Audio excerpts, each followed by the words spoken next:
Mas eu queria só fazer aqui, chamar um ponto de atenção, porque a gente está acompanhando, né? Você também, o número de mortos após as chuvas que atingiram os municípios de Juiz de Fora, Ubá, região da Zona da Mata Mineira. Então, agora 36 pessoas já mortas. A gente vai falar ao vivo com o porta-voz do Corpo de Bombeiros em Minas Gerais. Ele está lá na Zona da Mata. A gente vai conversar com o porta-voz do Corpo de Bombeiros, Tenente Henrique Barcelos, para confirmar esse número, saber como estão as estratégias de buscas. Temos 3.000, o número de 3.000 desabrigados na Zona da Mata. Vamos receber, então, vamos nos conectar com o Tenente Coronel lá em Minas Gerais, Tenente Henrique Barcelos. Vamos ver, tá uma dificuldade aí. Tá. Olá, Tenente, bom dia, bem-vindo ao Morning Show. O senhor consegue nos ouvir?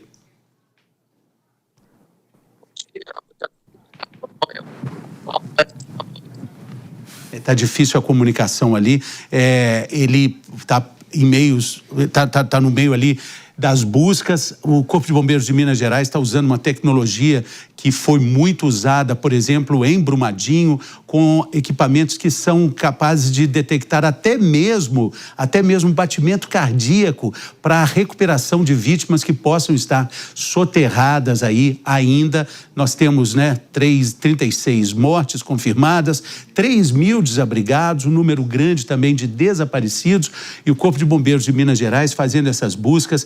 Lembrando que esse trabalho feito em Minas Gerais ganhou muita repercussão em Brumadinho, quando aconteceu essa tragédia, e os bombeiros foram até Israel, em alguma ocasião, ganharam novos equipamentos, e muitas tecnologias estão sendo usadas também agora lá na Zona da Mata. O trabalho com os cães farejadores para recuperar ali, para descobrir algum sinal de sobrevivente. Como eu disse, equipamentos tão potentes que podem captar até mesmo batimentos cardíacos embaixo, no meio dos escombros. Fernando, a gente está tentando ali... Enquanto a gente reconecta, se eu puder trazer uma informação que foi divulgada pelo capitão, que está licenciado, o Léo Fará, que participou de Mariana, de Brumadinho. Ele alertava sobre as ajudas que estão sendo aventadas e enviadas para a região de Ubá, Juiz de Fora ali, que muitas dessas ajudas, embora sejam bem-vindas, às vezes elas não são adequadas. Ele falou, tem gente falando, estamos mandando um caminhão de água. Ele falou, mas existem pessoas precisando de um caminhão de água? Existem pessoas precisando desses produtos? Então, falando, olha, entre em contato com as associações que estão, de preferência, presencialmente na região, primeiro, para evitar fraudes. Segundo, para entender qual é a melhor forma de ajudar. Essa ajuda é necessária, mas às vezes está mandando algum tipo de item, algum tipo de contribuição que não é a adequada, né? Minas sofre com isso, o Brasil sofre, então nós precisamos ajudar, mas ele alerta sobre isso, Fernando, porque muita gente nesse momento também se aproveita para dar golpes e outros, num excesso de boa vontade, às vezes acaba trazendo ali algum tipo mais de dor de cabeça do que solução para o pessoal. A gente está tentando ali o contato, a produção tá indicando a dificuldade ali da conexão, muita lama, muitas adversidades, mas vamos tentar fazer um contato com o Rodrigo Costa. Rodrigo Costa é nosso correspondente em Minas Gerais, está atento a tudo que está acontecendo e entra em contato conosco agora. Bem-vindo, Rodrigo, bom dia. Bom dia, Fernando, a todos do Morning Show. A gente continua acompanhando a situação aqui na Zona da Mata, nesse segundo dia de buscas por desaparecidos nos escombros, tanto em Juiz de Fora quanto na cidade de Ubá. A chuva que caiu na região no início desta semana deixou dezenas de mortos e milhares de desabrigados. Às 9 da manhã saiu o último boletim que informou a quantidade de 30 mortos e 31 desaparecidos em Juiz de Fora e 6 mortos e 2 desaparecidos na cidade de Ubá. 208 vítimas, também de acordo com informações do último boletim, foram resgatadas com vida na região. Na manhã desta quarta-feira, os bombeiros eles seguem atuando nas cidades. Nós temos 62 bombeiros atuando em Juiz de Fora e 49 na cidade de Ubá. A cidade de Matias Barbosa, e é interessante a gente falar sobre ela, é um pequeno município de aproximadamente 15 mil habitantes, 15 mil habitantes, e ele ficou em uma situação de completo isolamento. A cidade ficou completamente ilhada, com água muito alta e impedindo os moradores, inclusive, de sair de casa. A prefeitura da cidade de Matias Barbosa, ela, inclusive, divulgou imagens aéreas que chamam bastante a atenção. Então, nós temos ali 3 cidades muito atingidas. Uma de grande porte, que é a cidade de Juiz de Fora, ali com quase 500 mil de habitantes. Temos a cidade de Ubá, ali com aproximadamente 100 mil habitantes, e Matias Barbosa. Apesar de não termos mortos e também desaparecidos em Matias Barbosa, há 14 militares atuando na região também, na cidade também, justamente para dar esse auxílio à população. O governador Romeu Zema e o vice-governador Matheus Simões, eles estiveram na cidade de Juiz de Fora nesta terça-feira, acompanharam toda também a região, né? A situação da região, e a preocupação agora fica por conta da previsão do tempo, porque ela indica que a chuva deve continuar nessas cidades, ao menos até sexta-feira. Então, no momento, a preocupação é essa. Essa instabilidade, ela é provocada por uma área de baixa pressão no litoral do Sudeste, que mantém esse fluxo de umidade e favorece a formação de nuvens carregadas.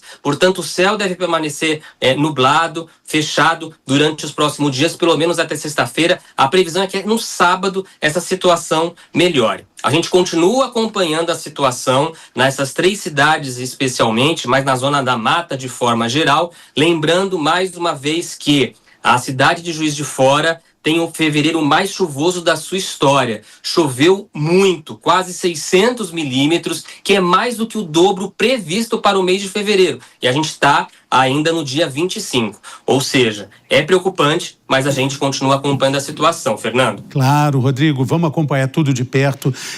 A chuva é necessária, Minas Gerais é a caixa d'água do Brasil, a gente precisa ter controle disso, né? Precisa também cuidar dessas populações que estão em áreas de risco. Muito obrigado, Rodrigo, bom trabalho para você aí.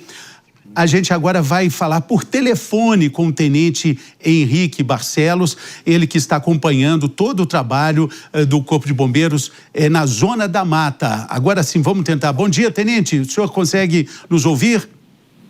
Bom dia, consigo sim. Peço desculpas da dificuldade de comunicação pela questão de telecomunicações aqui da região. Muito bem. Tenente, vamos atualizar os números aí. Temos 3.000 desabrigados na Zona da Mata, temos uma região aí de muita devastação, o número de mortos subiu para 36 e a busca pelos desaparecidos, temos 30 desaparecidos. Como é que elas estão acontecendo aí nesse momento? Olha, essas buscas estão acontecendo por estratégias de aplicação de cães farejadores, depois um trabalho manual de desmanche hidráulico da nossa corporação de bombeiros militares e também, por fim, a aplicação de máquinas pesadas. Eu vinha falando com os senhores que estamos na região aqui de maior expressividade em números de vítimas e nesse momento, nesse último minuto, nós identificamos mais uma vítima, ainda não conseguimos acessá-la, fizemos o corte de algumas lajes, mas já sabemos da presença de mais uma vítima nesse ponto aqui em Juiz de Fora. Tenente, eu queria que o senhor comentasse conosco aqui esse trabalho de excelência no Brasil e no mundo do Corpo de Bombeiros, essa técnica usada aí para procura e resgate de desaparecidos e feridos, foi usada com sucesso em Brumadinho, naquela tragédia. Quantos desses equipamentos estão sendo colocados em ação aí também? Eu achei muito impressionante, equipamentos que podem detectar até batimentos cardíacos debaixo dos escombros.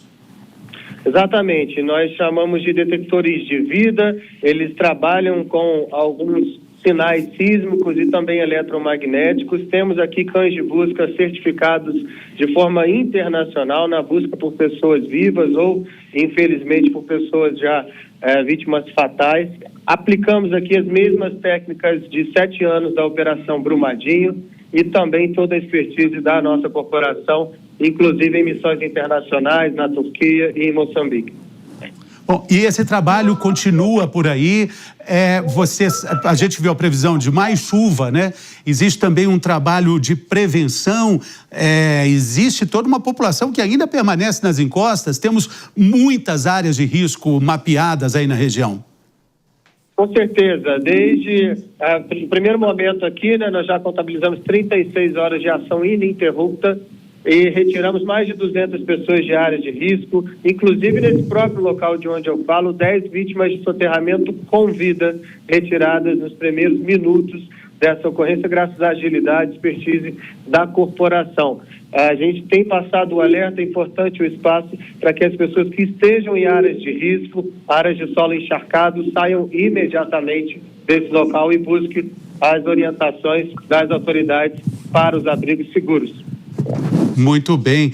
Então, tá 36 horas já de trabalho, né, ininterruptos, né, 33 horas ininterruptas. Quero agradecer, então, tenente, muito obrigado, bom trabalho para o senhor, parabéns aí ao Corpo de Bombeiros de Minas Gerais e seguimos atentos aí, desejando boa sorte a todos aí, também solidarizando também com as famílias envolvidas nessa tragédia. Muito obrigado, tenente. Obrigado, conte conosco, bom trabalho a todos nós. Valeu, obrigado.